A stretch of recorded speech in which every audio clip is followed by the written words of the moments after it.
Bom dia, boa tarde, boa noite para você, ouvinte do MetaCast. Agora a gente tem um nome para o nosso podcast, MetaCast. A gente pode falar um pouco mais sobre isso em algum momento oportuno. Eu sou o Jaderson. A gente vai discutir um pouco sobre história da ciência. Tretas, mil tretas. Bom, olá a todos, me chamo Guilherme, sou estudante de física, assim como o Jader, colega dele, amigo dele, e como o Jader já passou, a gente vai discutir algumas coisas aqui sobre a história da ciência e espero que aproveitem e gostem da conversa.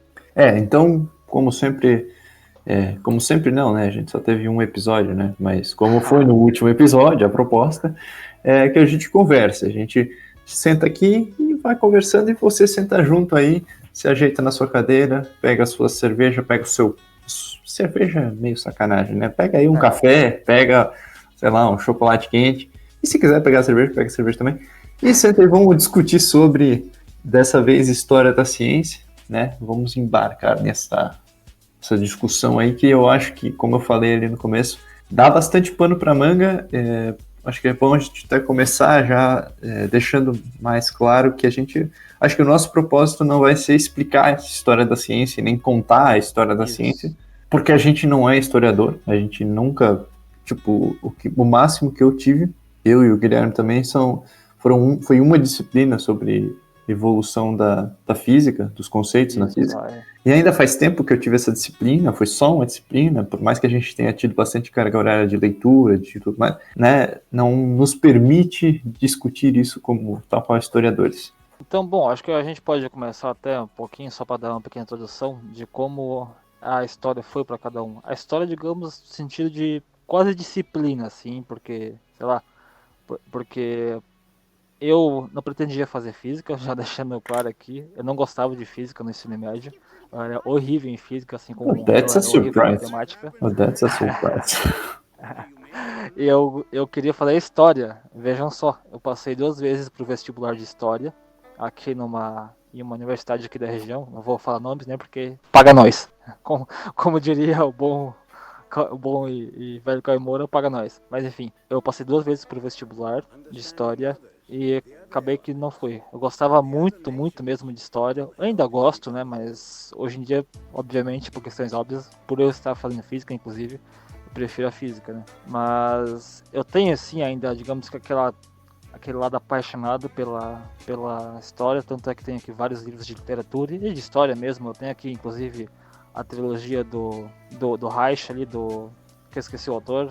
Mas, enfim, só contando um pouco de como é a minha relação com a história, digamos assim. É muito legal que tu traz a tua relação, porque a minha relação ela é quase oposta à tua, digamos assim. Porque a minha relação com história durante o ensino médio, a escola em si, ela sempre foi muito neutra. Tipo, não que eu gostava ou nem que eu a odiava. Simplesmente eu fazia a disciplina de história. Tá? Meu professor estava lá, falava sobre os assuntos, eu estudava, fazia a prova, tá? Muito mecânico, né? Sabe, tipo, nunca, antes da graduação, ela nunca me despertou nada, assim, ela sempre foi algo, até meio, depois eu acabei percebendo o quanto que eu perdi, sabe, no sentido de não conseguir conectar certos acontecimentos da atualidade por conta de não ter estudado história, não ter tido uma história significativa, né, não compreender. Então, só que aí acontece o seguinte, como tu antes de... Por que eu também digo que é ao contrário do teu caso? Tu tinha interesse antes e agora meio que deixou de lado porque não... Isso. O meu caso, eu tinha interesse, eu não tinha nenhum interesse. Hoje em dia eu sinto interesse, mas eu também não tenho tempo, então eu não consigo... Sabe, tu falou ali dos livros que tu também não sabe o nome, eu muito menos, né? Mas livros desse tipo... tá, lembrei, do Richard J. Evans, lembrei agora. A trilogia Reich, conhecidíssima, famosíssima. Certo. Do Richard, do Evans. Continuando. Beleza, mas a questão é, tipo, eu adoraria ler esses livros. Tem vários livros sobre Segunda Guerra Mundial, sobre qualquer tipo de história que eu teria muito interesse de pegar, sentar e folhear e ler, né, por puro hobby, claro. Né? Então, esse desejo, esse gosto foi se desenvolvendo. Mas também a história é uma questão muito mais controversa, né, eu diria. A gente poderia colocar aqui esse ponto, porque Isso falando primeiro de maneira geral, né? Sim, claro, não, com certeza. Porque tu fala ali, o livro do cara ali, que eu já esqueci o nome, mas aí quando eu escuto falar de um livro de história, mais pelo que eu já ouvi por aí, né? Tu bota um pé atrás, porque sempre tem um cara que vai falar mal do jeito com que tal pessoa escreveu um livro sobre história, sabe? Isso. Tipo, não. Enfim, não sei mais nem como continuar, mas tem essa. Não, é porque tem até o famosíssimo, até a frase que usa muito para dizer como a história funciona, digamos assim, que é a história contada pelos vencedores, né?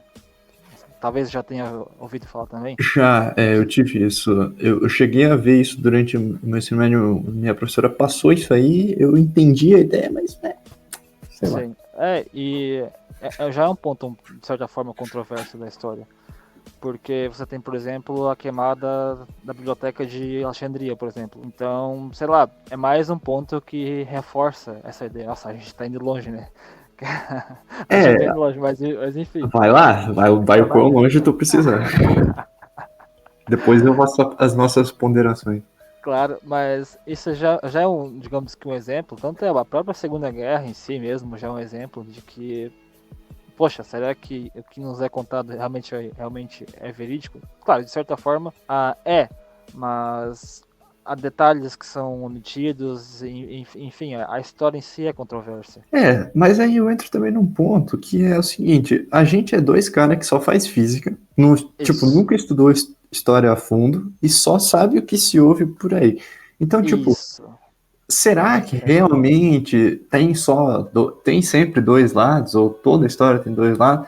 A gente não sabe, a gente tá simplesmente divagando aqui. Então eu espero que se você, Exatamente. por um acaso, é uma pessoa da história, não fica puto com a gente só tá começando o nosso podcast, a gente tem o intuito de discutir ideias. Se você é da história, deixa aí embaixo seu comentário sobre essa situação aí de história ter dois lados, que a gente realmente não sabe. Nosso intuito é discutir e propor propor discussões entre dois caras que fazem física, sei lá. Porque, né, ninguém aqui tem um bacharel, uma licenciatura em física, né? Como mesmo mencionaste, a gente tá só aqui Em história. jogando aqui na mesa. E nem história nem física, né? Porque a gente não é Exatamente, formado. né? Tu falou física, mas eu acho que tu queria falar isso. Isso, falha minha. Mas física também não temos. Pois é. Então, a gente só tá jogando aqui as cartas na mesa e, enfim, é isso. Pra começar a discussão. Exatamente. Acho que a gente até agora já poderia superar esse ponto, né? Já que pra não deixar o pessoal da história ainda mais indignado, puto, digamos assim. Porque eu acho que qualquer pessoa sensata que faz história, se fizesse história e escutasse dois caras da física falando sobre história, do jeito que a gente tá falando, já teria fechado esse podcast faz tempo. Exatamente. Então vamos aqui mais agora contamos a relação nossa com a história. Acho que a gente pode meio que falar sobre um pouco da história da ciência. O que tu acha, Jader?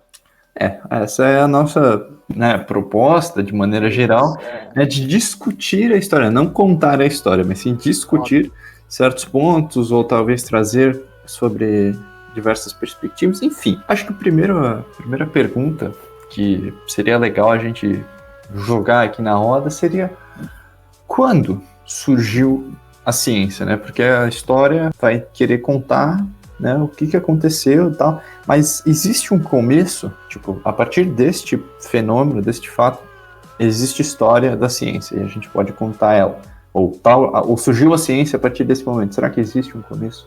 Isso é um ponto interessante, de fato, porque aí que tá, né? Talvez, antes de tudo, a gente poderia até meio que tentar definir mais ou menos o que é a ciência, né? Porque antes de a gente contar sobre a história da ciência e investigar, digamos assim, quando que quando que a ciência de fato surgiu, acho que primeiro de tudo, acho que era bom a gente meio que definir mais ou menos o que é a ciência, assim, talvez até meio que não tão rigorosamente, mas só para as pessoas terem mais ou menos noção, para depois a gente partir para a pergunta principal. Mas eu acho que aí a gente entra num problema. Não vai dar para definir o que é ciência. A gente teria que fazer um outro episódio. Eu também acho. Pode ser. Tipo, não, mas é legal a ideia. Pelo menos de maneira geral, né? Tipo, o que a gente vai considerar ciência? Não, tipo, ciência de acordo com a epistemologia. É outra história. Exatamente. Mas de forma mais geral e mais simples possível, assim, mais abrangente possível também. recorrer à simplicidade da coisa, mas só para a gente demarcar, talvez, um início, né? Isso, exatamente. Se fosse para eu dar a minha humilde opinião, que talvez não vá contar de nada, mas né, vamos falar sobre isso. Seria mais ou menos em qualquer. Quando é que ciência surgiu? O que seria a ciência? Seria o ato de investigar a natureza, Isso. de maneira geral, não metodologicamente, mas sim o que ela é. Investigação de natureza, investigação daquilo que está ao nosso redor. Então, para mim seria isso. Não, e quando eu sugeri justamente a gente meio que tentar definir o que é ciência, eu pensava exatamente no mesmo ponto, sem brincadeira, exatamente no mesmo ponto, que é o quê? Você começar a fazer questionamentos e como mencionasse, fazer, sei lá, fazer deduções, enfim. Então existe um momento em que isso começou a ser feito, existe. Claro. A gente sabe, a gente tem estudo para isso, para dizer, foi aqui? Eu não tenho. Talvez nem a própria história tenha, entende? Porque é algo, questionamento é algo que a gente, sei lá, faz no dia a dia e não tem como saber a partir de qual momento da história da humanidade a gente começou, digamos que, a parar de pensar, digamos assim, né? Eu posso dizer pensar, não apenas em, sei lá, em suprir necessidades básicas, mas, e além disso, também a pensar sobre, sei lá, sobre o eu, sobre o ser, sobre a natureza, enfim, tudo que nos cerca.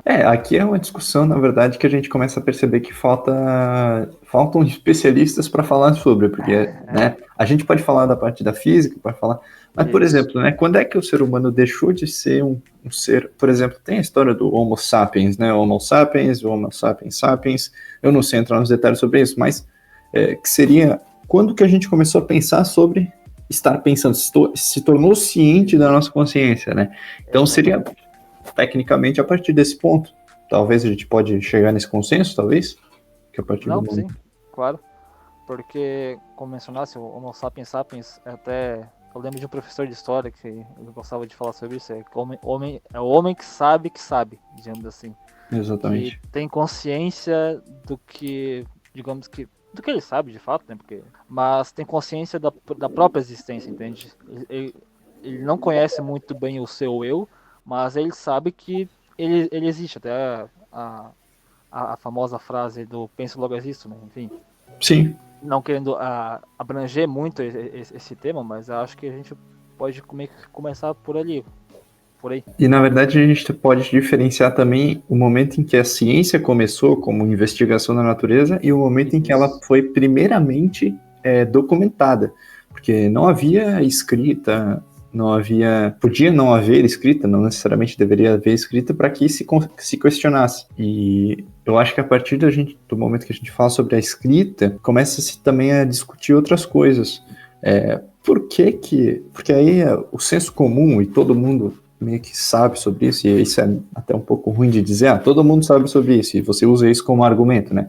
Mas é meio que o senso comum no sentido de que isso realmente, de maneira geral, é o que se sabe que a ciência teria começado na Grécia Antiga, né?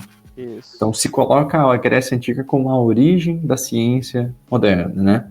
Beleza, começou lá a Grécia Antiga, tenho algumas leituras ali até daquela disciplina de evolução conceitual que fala sobre os gregos, sobre Tales de Mileto ter sido o primeiro cientista, o primeiro cara que questionou alguma coisa. Não necessariamente ele foi o primeiro a questionar, ele foi só o primeiro a deixar alguma coisa escrita ou alguém que escreveu sobre ele. Mas por que a Grécia? Por que não outros lugares do mundo? E Essa é a pergunta interessante. eu acho que é a pergunta principal a se fazer, porque, tudo bem, sabe, você foi na Grécia e tal, mas por que ali, por que não em outros lugares, né? Acho que essa é uma pergunta a se levantar. Então, a Grécia, digamos que talvez seja uma das se não a primeira, mas uma das primeiras cidades de fato que já existiu. Porque a partir do momento que as pessoas começaram a se aglomerar, até é engraçado falar de aglomeração em pandemia. Não pode, mas hoje em dia não pode. Mas foi na Grécia Antiga, na cidade da Grécia, onde foi digamos que a gente tem a primeira versão de cidade como a gente conhece hoje em dia, que, enfim, onde há uma espécie de um comércio, haviam escolas, até existia a escola de Tales de Mileto, enfim, é meio que o princípio, a fundação da nossa sociedade como a gente tem atualmente, como a gente tem ela no estado atual. E acho que essa seria um dos motivos uma das respostas da pergunta, na verdade, do porquê a Grécia. Vocês querem expandir o tema, que é da tua ideia? Não o meu porquê talvez também fosse no outro sentido de também, não porque a Grécia no sentido de porquê que, tá certo, tá bem respondido no teu caso, né, de porquê que a cidade e tal, essa resposta, mas porque talvez talvez a questão seria melhor formulada de outra forma, como, será que não houveram outras civilizações que tiveram esse princípio de escrever sobre e, né, não sei, maias, a América, na Ásia, na África, alguém em algum outro lugar do mundo também não pode ter começado isso, só que isso só não foi revivido em nenhum momento, né, porque o fato de ter se revivido a cultura grega, né, fez com que a ciência se, né, construísse em cima daquilo ali. Se tivesse se revivido talvez a cultura asiática, né, e os povos asiáticos tivessem colonizado o mundo, será que a gente não estaria olhando para ciência, para física, para o universo de uma maneira diferente? Pois é, uma pergunta excelente, bem filosófica, que de certa forma a gente não tem resposta, mas é muito interessante. Não tem resposta. Sim, claro, mas, cara, mas mesmo assim, digamos que esse é o princípio da filosofia. A gente faz uma pergunta e a filosofia vai lá e te devolve com outra pergunta. Isso é interessantíssimo. E de fato, é uma pergunta bem interessante essa que tu fez agora. Porque a gente tem, como mencionaste, a gente tem os maias, que já tinha sua própria cultura, já tinha sua própria forma de fazer previsões, enfim, tem lá a história dos cálculos maias, e a gente também tem os egípcios, cada um com sua cultura e com seu nível de desenvolvimento, né? E desenvolvimento então é ciência, a gente pode dizer de certa forma, porque de fato aquilo lá é ciência. Eles não sabiam ainda, mas é ciência. E aí que tá, essa tua pergunta de que se fosse outra etnia, outros povos que tivessem sido melhor, tivessem sido, digamos que mais bem sucedidos, não em repassar o conhecimento adiante, mas em meio que ter uma espécie de domínio sobre o resto dos povos à sua volta, é algo bem interessante mesmo de discutir. Eu acho que não tem mais muito o que a gente é levantar ideias, né? Se você está aí ouvindo esse podcast até agora, você deixa ali embaixo o que você acha sobre isso, e se você estuda sobre algo nessas vidas, né? Nossa proposta aqui é levantar as questões e discutir mesmo. Bom, o que mais a gente pode falar sobre história da física, história da ciência? Como é que a gente pode avançar no tempo, será? Para discutir mais algum ponto? Porque é que a gente tem também um período histórico que é conhecido como Idade das Trevas. Todo mundo sabe, até é meio clichê falar sobre isso, que já digamos que é algo que facilita aqui o nosso debate, de certa forma, porque é um período histórico que basicamente nada aconteceu do ponto de vista científico. Sei lá, não houveram muitas descobertas e a humanidade progrediu muito pouco durante esse período. E na verdade esse é um período que não se olha para ele como uma lente muito fraca, digamos assim, nunca se tenta de fato, só se em geral generaliza, né, de que foi um período que não aconteceu nada. Mas aconteceu alguma coisa ali, né? Não é tão simples assim, mas foi um período realmente que cientificamente não se evoluiu em questão de desenvolvimento de conhecimentos, né? E acho que a partir do renascimento da cultura grega que a ciência começou a se colocar, né, do seu jeito que veio a se tornar hoje em dia. Começou a engatinhar ali pelo ano de 1500, mais ou menos, onde a gente teve já Galileu, ali por volta de meados de 1500, e enfim, até hoje em dia, né? Então acho que talvez a gente poderia agora mais especificamente falar sobre a física e sobre esse período, que eu acho que é um negócio interessante para mencionar e trazer aqui para o debate. Eu acho que esse período ali, né, em que a física começa a tomar a sua forma, né, a gente já começa talvez a discutir também quando é que física virou física e se desvencilhou de outras áreas, mas também traz uma série de momentos históricos em que a gente volta e meia escuta né? Tipo, de que caiu uma maçã na cabeça do Newton e o Newton, gravidade, né? Ou que o Galileu foi lá na Torre de Pisa para fazer. Então, tem uma série de formas com que a história tem sido contada, às vezes, nesses vários anos que chegaram até hoje em dia, e que eu acho que vale a pena a gente dar uma, sei lá, uma corrigida. A gente não vai corrigir porque a gente também não é o historiador aqui, né? Mas a gente vai, pelo menos, falar o que a gente já ouviu falar, o que a gente já estudou sobre. Porque você tem ali as descobertas de Galileu, primeiramente, acho interessantíssimo a gente falar sobre. Ele basicamente é o criador do telescópio, né? Que ele usou. Primeira vez que um homem. Não a primeira vez, né? Porque, enfim, como a gente vai saber se é a primeira vez? Volta a pergunta anterior. Mas até a gente sabe, ele foi um dos primeiros a apontar, digamos que, uma lente pro céu e olhar o céu noturno. Foi o primeiro a ficar famoso por isso. Exatamente. Hoje em dia a gente tem as 4 luas. Como é que se chama mesmo, né? 4 luas de Galileu. De Júpiter. Não, Saturno, mas é 4 luas de Galileu, acho. É assim que se chama mesmo, né? Putz, isso eu não cheguei. Não sei, eu não sei se é 4 luas galileônicas, sei lá. Não sei. Pode até virar uma espécie de meme aqui no. Galileônicas talvez não sei. Mas enfim, nós temos as 4 luas de Galileu, né? Que são inclusive as maiores que ele pode observar com a sua lunetinha lá. O telescópiozinho. Exatamente. O Galileu, ele foi um cara que também muito se fala que ele foi o primeiro a fazer experimentos na física. Não, ele não foi o primeiro a fazer experimento na história da humanidade, né? As pessoas já entendiam que, pode observar como é que funcionam os fenômenos e, né, estudar, né? Mas existe uma anedota muito que ela é um pouco difícil de engolir se você for olhar para o contexto da época, né? De que o Galileu mostrou que os corpos caem com a mesma aceleração, subindo na Torre de Pisa e derrubando uma pena e sei lá o que ele derrubou. Ele derrubou 2 coisas com massas diferentes. Uma pedra e um pedaço de madeira, sei lá. Né? Mas a anedota vai, né, até onde ela quiser. Mostrou isso para os professores daquela época e que isso revolucionou o jeito com que as pessoas... Meu amigo, senta aqui um pouquinho. Vem a parte do então, né? Calma aí. Senta um pouquinho. O Galileu, ele era um bosta, sabe? Tipo, ele era só um cara, na época em que ele supostamente teria feito isso, ele era só um cara que simplesmente estava estudando isso. Ele não era um professor renomado, ele era jovem, era que nem você, tá aí sentado na sua cadeira, descobrir algo fenomenal, chamar todos os seus professores para falar sobre aquilo, né? Mas não chamar eles numa sala, chamar eles no principal monumento da sua cidade e soltar 2 coisas lá de cima e dizer que eles estão errados. Não simplesmente dizer que você descobriu algo novo, mas sim que eles estão errados. Você vê, por isso que a anedota é um pouco duvidosa, assim, né? Tem certas coisas a se pensar sobre isso que talvez não tenha sido bem assim. É interessante, né? Porque a gente sempre tem que meio que, digamos que, aprimorar a história, entende? A gente não pode simplesmente dizer que através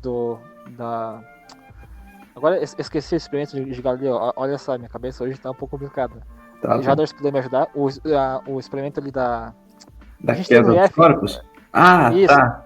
Mas não, tem um nome mesmo. Não o da Torre de Pisa, que eu quero saber. É o nome mesmo. De Galileu? Ele fez o quê? Basicamente tem o mesmo propósito. Pra provar que a queda dos corpos depende apenas da aceleração. Cara, esqueci agora. Meu Deus do céu, olha só, né? Esse é o nível do estudante de física. Não, tá certo. Esse é o nível dos apresentadores do podcast que vocês estão ouvindo. Exatamente, olha só. Cara, eu literalmente me deu um branco, eu esqueci. Mas, cara, a gente faz esse experimento, aqui já contando aqui um pouco sobre o nosso IF, aquele experimento das bolas de sinuca, Jader. As bolas de sinuca que tu joga elas no... Isso. O plano inclinado de Galileu. Plano inclinado, meu Deus do céu. Tu não esqueceu? Plano inclinado. Isso. E agora, o que me levou a esquecer já é meu ponto. Aqui, ó. Eu estou de parabéns hoje, inclusive. Não, tá, guarda o teu ponto que eu vou fazer um comentário. O cara esqueceu não simplesmente o nome do experimento, Isso. pensei que tipo, seria um nome de experimento de tipo, um negócio completamente absurdo. Nome do plano inclinado, simplesmente a descrição do negócio. Ele é um plano inclinado, só isso.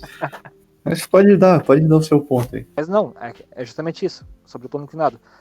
Que não houve a ida do Galileu ao topo da Torre de Pisa e soltou essa pedra, enfim, um pedaço de madeira, não sei o que ele soltou lá, o que ele teria soltado. Ele simplesmente fez os estudos dele no plano inclinado, que já é prova suficiente de que, como eu mencionei antes, que a velocidade com que o corpo cai depende apenas da aceleração que ele sofre. Exatamente. E o Galileu é o primeiro dos exemplos em que sofre de muitas anedotas, né? E talvez a gente aqui falando possa estar sofrendo, passando por algum tipo de conceito errado. Então, tá tudo certo, né? Mas a gente tá pelo menos tirando aquele mais absurdo, né? Sim. Por exemplo, outro caso é a questão da maçã que caiu na cabeça do Newton, né? Eu acho que essa história, ela é muito infantil, tu não acha? Não, com certeza, porque cara, Não chega a ser infantil. Isso, é engraçado falar sobre isso. Porque, sei lá, a história é que, dado um dia, Newton estava lá embaixo do pé de maçã, caiu maçã na cabeça dele e pronto. Será que então é a mesma força que faz essa maçã cair, né? A força que mantém todos os corpos unidos, digamos, aspas, né? Enfim, presos aqui em torno de um laço gravitacional ao redor do Sol. Enfim, sabe? Tipo, a maçã caiu na cabeça dele e ele inventou o cálculo, tá ligado? Para provar isso. Então, essa é a verdade. A questão do Newton ali é realmente, tipo, eu diria, né, falando muito seriamente aqui, que o Newton, quando caiu a maçã na cabeça dele, se ela caiu, ele ficou tão puto, mas tão puto que ele pensou, como eu queria que essa maçã tivesse se machucado tanto quanto eu. E aí surgiu a ideia da terceira lei de Newton. Boa. E, na verdade, a terceira lei de Newton foi a primeira que ele pensou. E aí depois ele tirou as outras, né? Mas ele só ficou tão puto com a maçã. Então, é a mesma história, sabe? Eu contar essa minha piadinha aqui e você contar que a maçã do Newton caiu e ele descobriu a verdade, é a mesma coisa. Não tem o menor sentido além de tu contar uma piada ou contar uma história. Inclusive, eu vi um meme muito bom esses dias. Não lembro onde que eu vi. Memes. Sempre bom trazer o meme pra roda de conversa, né? Porque, enfim. A pergunta do meme era a seguinte: se em vez da maçã fosse, sei lá, uma melancia que tivesse caído em cima da cabeça de Newton, talvez o cálculo e a física não fosse tão difícil assim como ela é. É isso. Pode ser. Talvez o Newton tenha ficado puto. Ou meio avariado, digamos assim, né? Sei lá, dissesse que F, em vez de F igual a MA, F igual, sei lá, X47. X42. X42. Pra quem entendeu a referência do 42 aí, tá no ar. Tá no ar. Enfim, questão da maçã do Newton é clássica, a gente tinha que ter comentado aqui, né? Claro. Mas assim, avançando, né? Não sei se tem mais alguma coisa que seriam. Porque eu não vou saber corrigir mais muita coisa além dessas duas que são, né, casos. Eu acho que teria um outro que seria muito importante a gente trazer aqui, que já é muito recente, já dá um salto gigantesco na história da física, que é rufem os tambores, o gato de Schrödinger. Nossa, eu sabia que tu ia falar. Nossa! Detalhe, a gente até mencionou antes do podcast de falar sobre a Torre de Pisa e da maçã, mas ele não tinha mencionado sobre o gato de Schrödinger, digamos assim. Cara,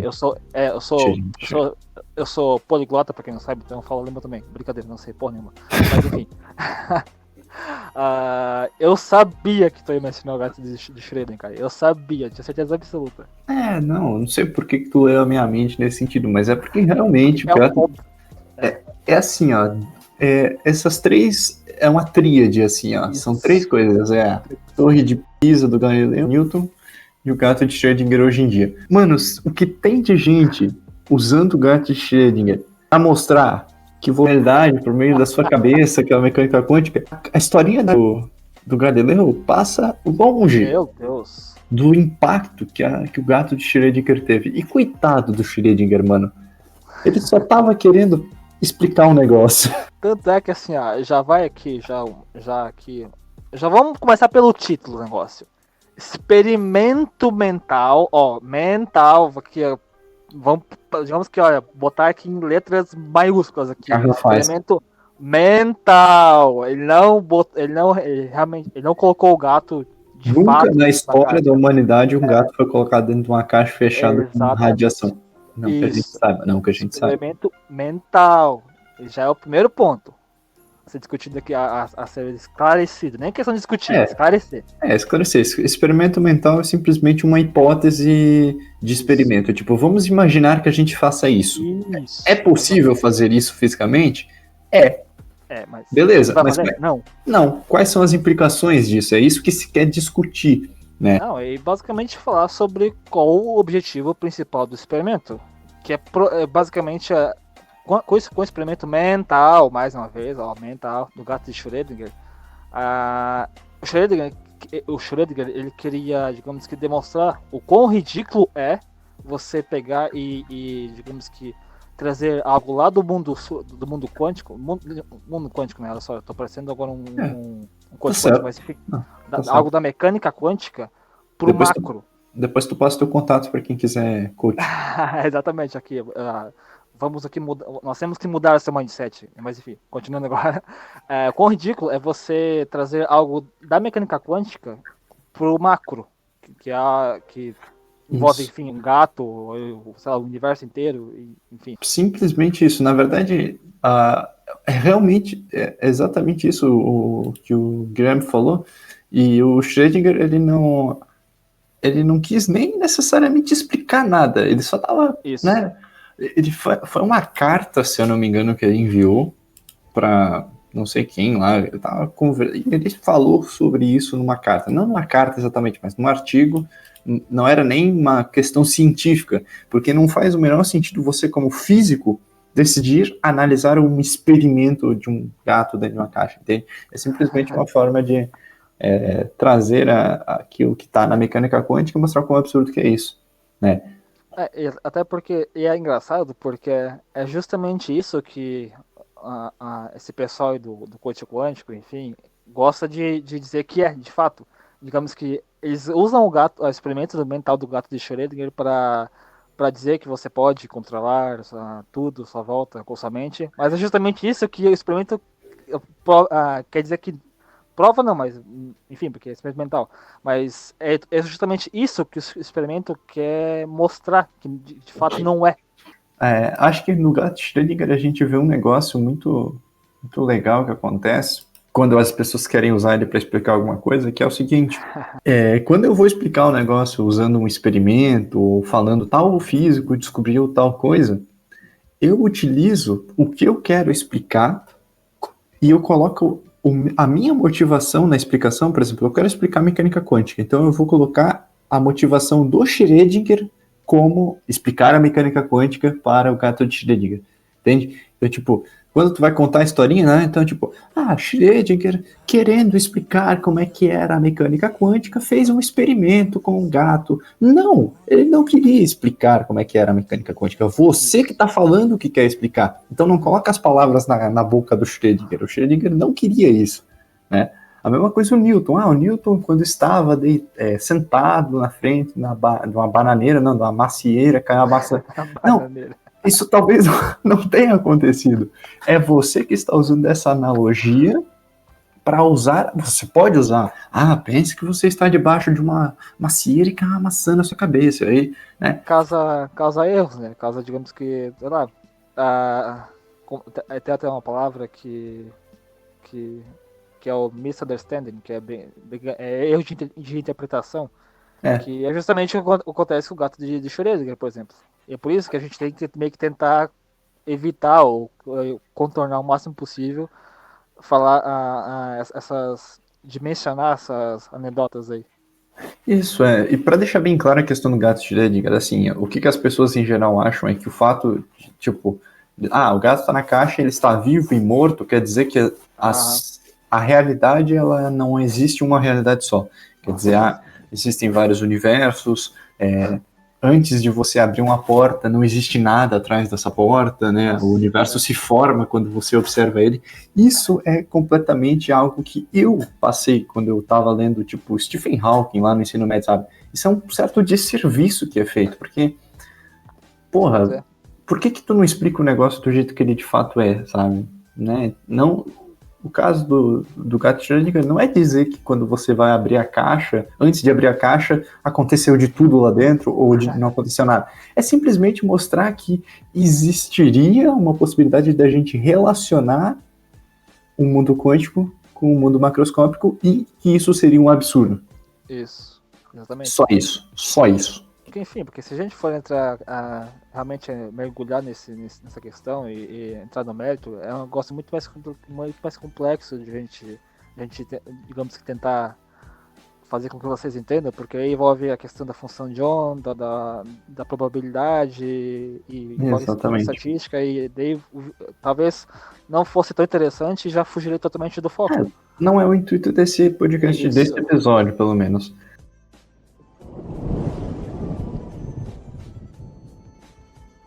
Mas agora, já vamos puxar um outro conteúdo aqui, porque eu acho que do gato Schrödinger já deu, mas vamos continuar na quântica. Podemos. Porque existe um negócio que acontece muitas vezes na evolução dos estudos da humanidade, da ciência, que são co-descobertas. Coisas que... descobertas, né? Que a gente usa o termo descoberto, mas hoje em dia esse termo já é um pouco... Né, não é muito legal tu usar esse termo descoberta, né? Mas seriam co-estudos, né? Duas pessoas em lugares completamente diferentes, ou dois grupos de estudo, vamos colocar assim, em lugares diferentes, sem contato entre si, desenvolvem uma teoria para explicar a mesma coisa, com um formalismo diferente, com uma anotação diferente, mas explica a mesma coisa. Isso aconteceu em alguns momentos da nossa existência, digamos assim. A gente pode citar alguns, né? Claro. O exemplo que eu gosto de falar, porque pra quem não sabe, eu sou um aficionado, um apaixonado pelo cálculo, que é main cálculo. Pode usar o termo. Não sou main cálculo porque eu sou um merda no cálculo. até tava indignado esses dias porque eu não conseguia resolver o integral. Enfim, a gente tem o exemplo do cálculo. Até como o Shadow mencionou, Mas cálculo... o cara descobriu, velho. Tu só tem que essa merda. A gente tem o exemplo do cálculo que foi desenvolvido. Eu nem vou usar o termo descobriu, desenvolvido, porque, né? Enfim, foi desenvolvido por Einstein. O quê? Com certeza. Vai dar um compilado de pérolas. Pra quem não sabe, o cálculo foi desenvolvido por Einstein e Jeff Bezos. Isso mesmo, o dono da Amazon. Jeff Bezos. Isso, exatamente. Claro, óbvio, porque quem não sabe, o cálculo foi desenvolvido por esses dois. Não, agora voltando à parte séria. O cálculo foi desenvolvido por Newton e Leibniz. E a gente tem até algumas pegadinhas, algumas histórias a respeito disso, de que Leibniz supostamente, ou não, Newton supostamente teria mandado, sei lá, um cálculo lá pro Leibniz, e meio que já sabendo que ele seria a única pessoa, digamos, na face da Terra que poderia resolver, justamente porque ele era um dos desenvolvedores do cálculo, né? Não sei se você já ouviu falar também. Não conheço essa história. Pode ser, só pode ser mentira. Isso, pode ser mais uma dessas anedotas, mas enfim. E dentro do desenvolvimento do cálculo, até inclusive, agora adentrando um pouquinho nesse mundo do cálculo, a gente tem as duas notações, como a gente conhece. A gente tem a notação de Newton e de Leibniz. A gente tem mais uma, até que eu não lembro qual que é. Que agora... A notação mais atual que a de Lagrange, talvez? Não sei. Não sei se... aí é mais pra questão de derivada, talvez. Isso, só representação. Mas esses dois foram os principais expoentes. E, por exemplo, a Newton era inglês, Leibniz é alemão, então era alemão no caso. E não deixou de ser. Você tem ali, digamos que duas pessoas, duas mentes trabalhando independentemente, digamos que sem contato uma com a outra, e que desenvolveram algo muito parecido, que o cálculo só muda a questão de notação mesmo, que Newton usava a notação de f' de x, que quem é estudante de física ou de exatas sabe muito bem como funciona, e Leibniz usa a notação de y dx. que até é a minha preferida, inclusive. Desculpa, Newton, desculpa mesmo, mas a notação de Leibniz é infinitas vezes melhor.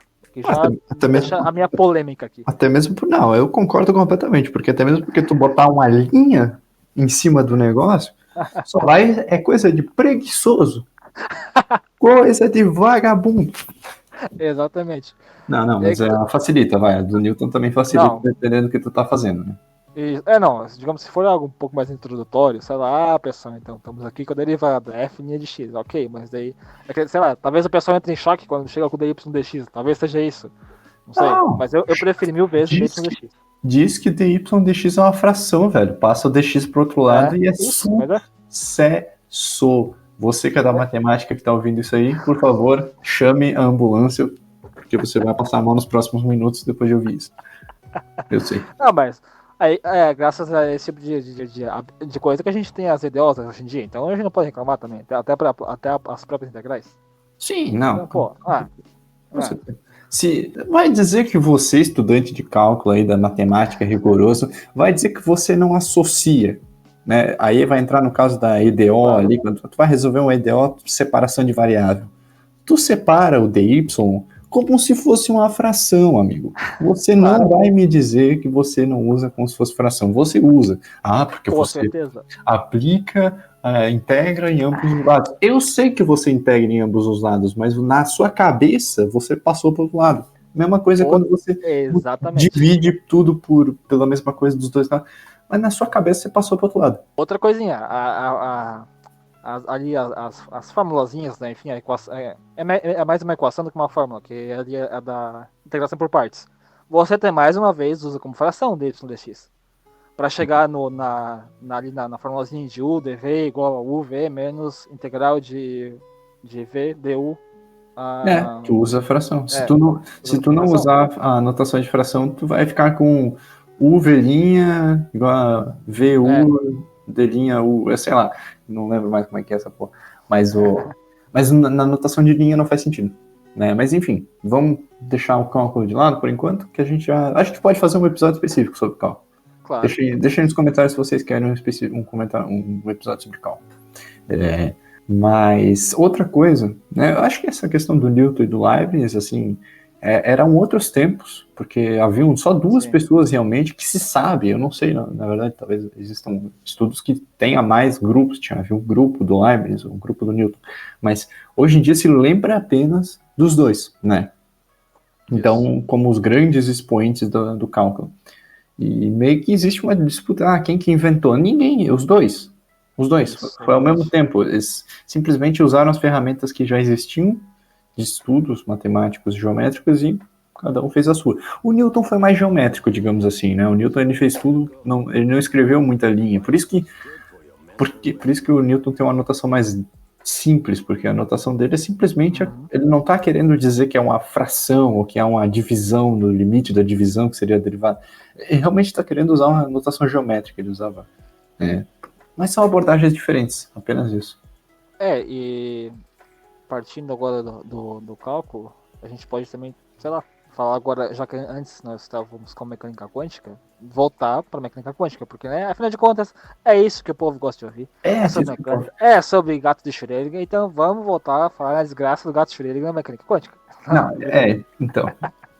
Eu fui dar uma olhada em um artigo específico que eu li não, né, eu olhei ele e vi do que se trata, né, sobre o paralelismo do desenvolvimento da mecânica quântica, como que a mecânica quântica se desenvolveu por meio de duas teorias, assim, paralelas, elas meio que, tá certo, teve o início da mecânica quântica, chamada teoria quântica apenas, numa primeira fase, digamos assim, da mecânica quântica, só que a segunda fase, onde já se tinha mais robustez nas teorias, ela se desenvolveu por meio de duas imagens, duas visões. Duas correntes, duas correntes, duas correntes de pesquisa, exatamente, pode-se dizer, que é a corrente do Heisenberg e a corrente do Schrödinger.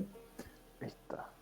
Não sei se tu conhece isso, já ouviu falar dessas duas ao mesmo tempo aí?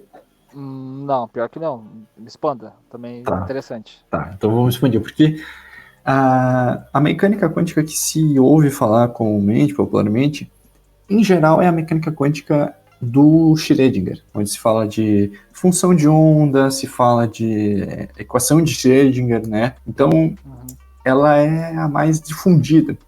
Só que, como é que essa mecânica trabalha? Ela é uma formulação dos fenômenos quânticos que, a partir da sua origem, percebeu a possibilidade, principalmente da proposta do de Broglie lá, né, de que as partículas quânticas teriam um comportamento ondulatório. Então, a partir disso, o Schrödinger foi lá, o Schrödinger e outros, né, eu uso o Schrödinger como o nome principal, né, mas Schrödinger et al., né, ele e outros foram estudando isso baseado na ideia de que a mecânica quântica é ondulatória. E, com isso, se usou essa ideia para se chegar na equação de Schrödinger, que é uma equação de onda, é uma equação que tu resolve e tu te retorna uma função de onda, uma onda, né? Independente do seu formato, mas ela se comporta como onda de maneira geral. Então, a partir da base da teoria do Schrödinger, ele levou isso como os fenômenos quânticos como onda. Agora, havia também, paralelo a isso, enquanto se desenvolveu o Schrödinger, Heisenberg. Heisenberg, ele percebeu, ele não foi muito nessa linha de falar de onda, falar de questão, ele foi para uma linha mais analítica e foi percebendo que os fenômenos, na verdade não o Heisenberg também, né, de novo, eu uso o Heisenberg como o cara, como uma figura, mas né, ele e os seus desenvolvedores, as pessoas que desenvolveram a teoria junto com ele, desenvolveu tudo de uma maneira matricial.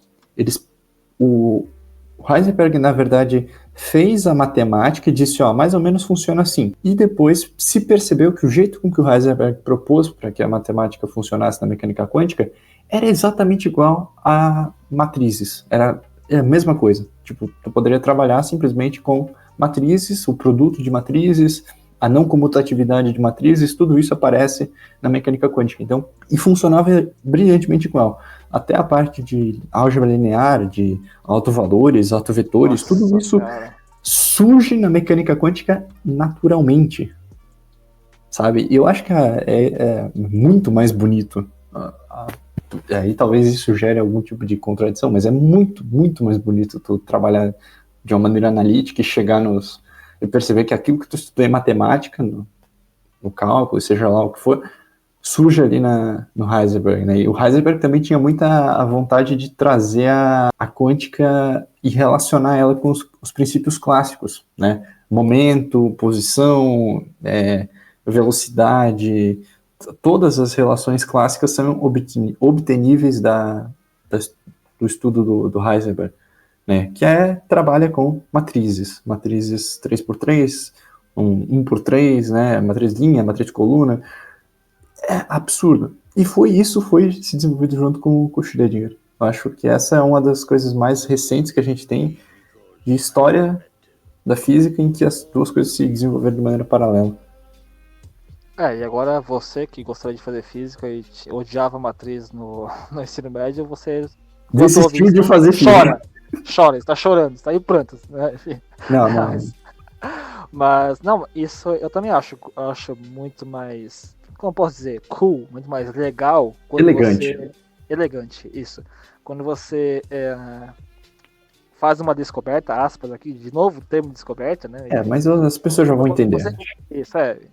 Você produz algo, pronto, agora ficou mais legal. Produz conhecimento é feio, né? Puta merda. Mas o pessoal aqui de casa entende o que eu quero dizer, né? Eles conseguem ter poder de ler minha mente, mas enfim.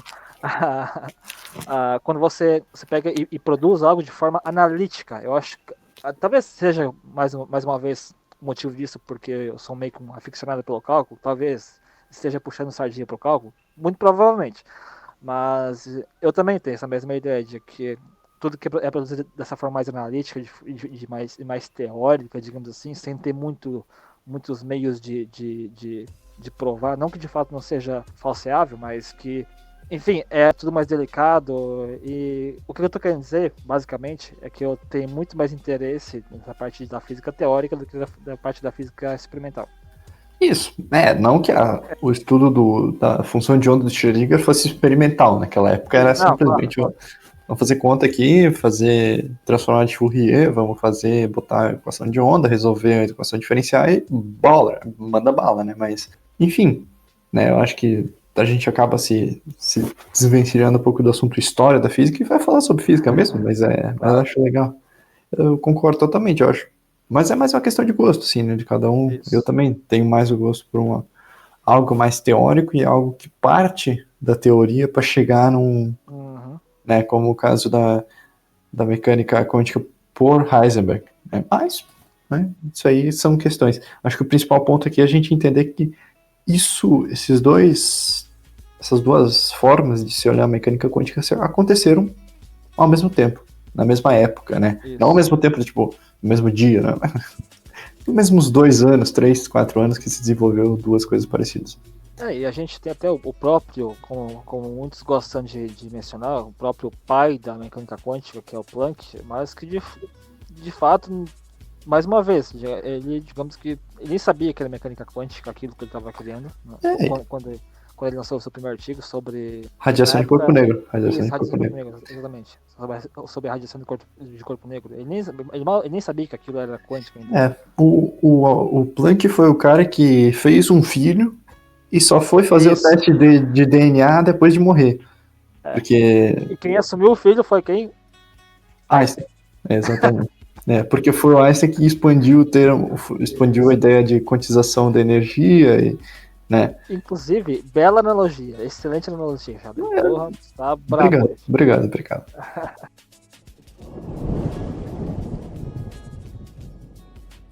Então, acho que a gente pode ir para um último ponto, para a gente encerrar aqui, para a gente discutir finalmente.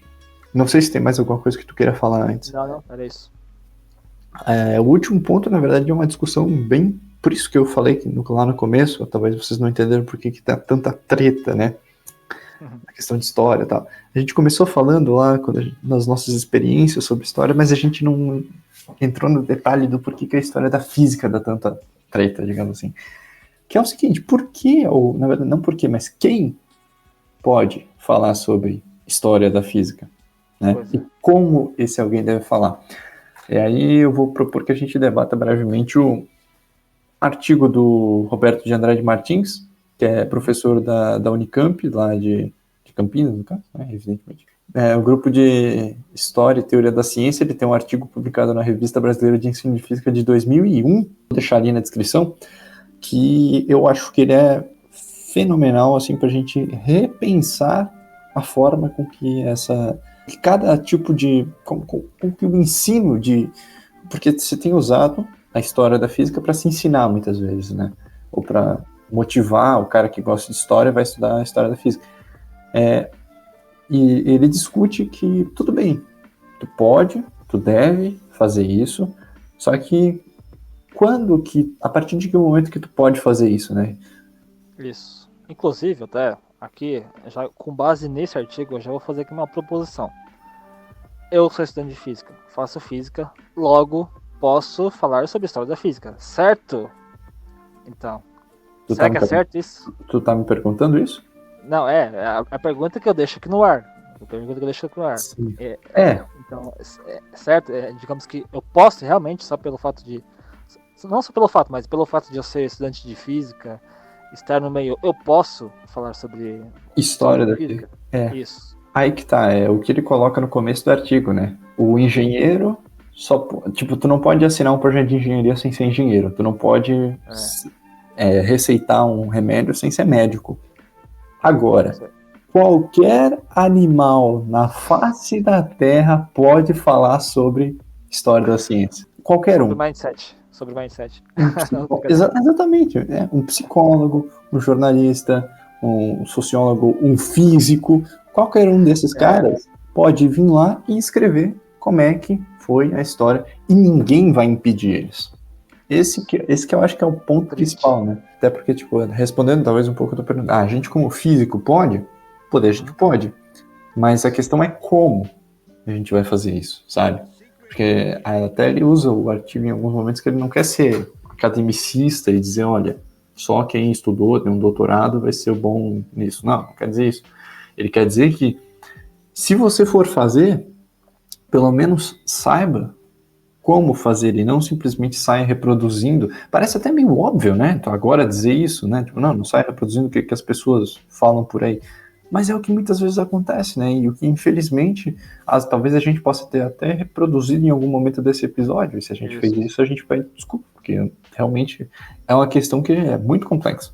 Não, então, falando brevemente sobre o artigo, eu acho que a gente pode resumir muito, pelo menos do meu ponto de vista, eu poderia resumir muito bem esse artigo para vocês com uma frase, que é: não defenda suas ideias, suas convicções, digamos assim, com extrema paixão, de forma extremamente apaixonada. Que é aquela ideia de que não, eu acredito nisso e é isso, e acabou, eu vou me cegar todo o resto, isso que eu acredito é o certo, e enfim, é basicamente isso. Acho que eu teria a dizer a respeito, porque a partir do momento que você defende suas ideias com muita paixão, você, como eu disse, você se segue. Então você acha que você já não precisa mais se questionar, porque afinal de contas, né, o que você acredita e o que você sabe é o certo. Então por que eu vou questionar o que está à minha volta?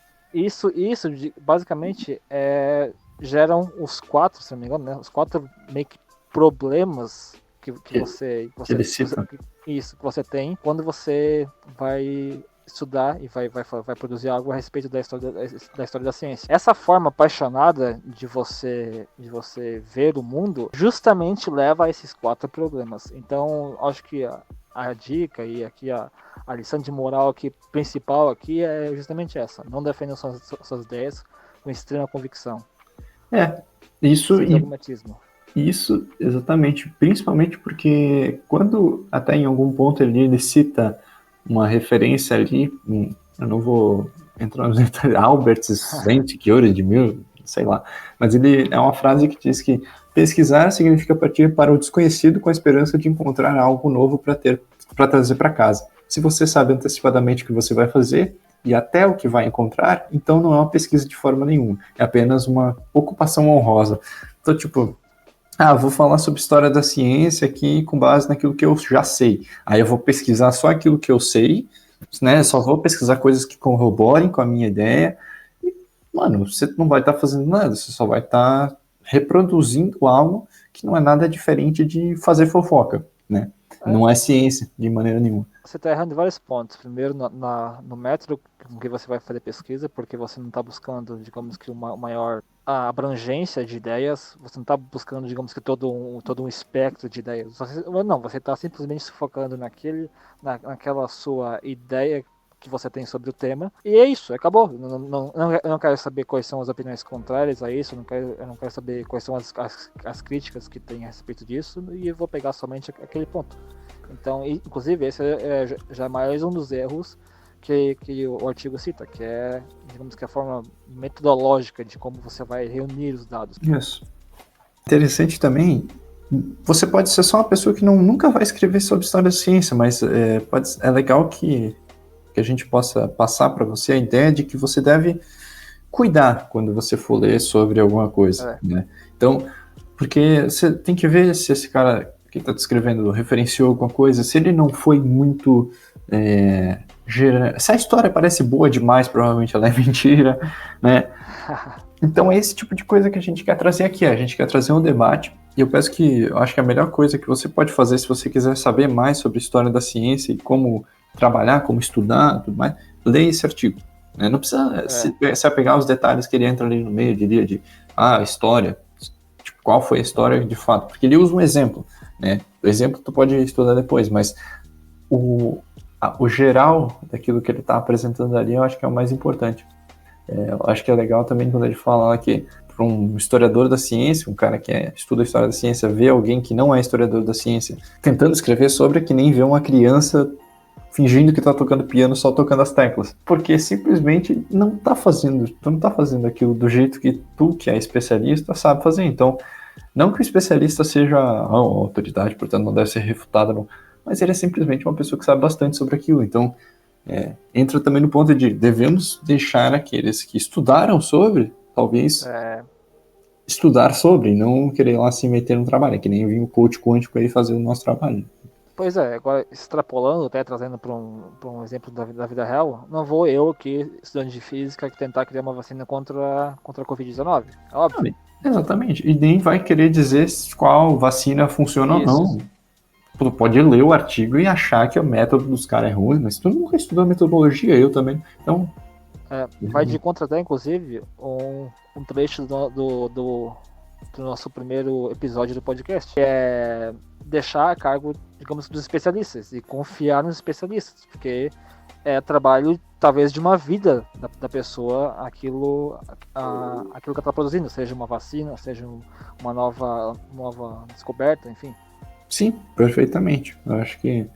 E isso vale também no caso da história da ciência, né? Vale. Então sempre procure fontes confiáveis e seja crítico, né? Quando você vai ler alguma coisa sobre história da ciência, porque a gente começa a perceber o quanto que a simplificação dessa história causa alguns problemas, né?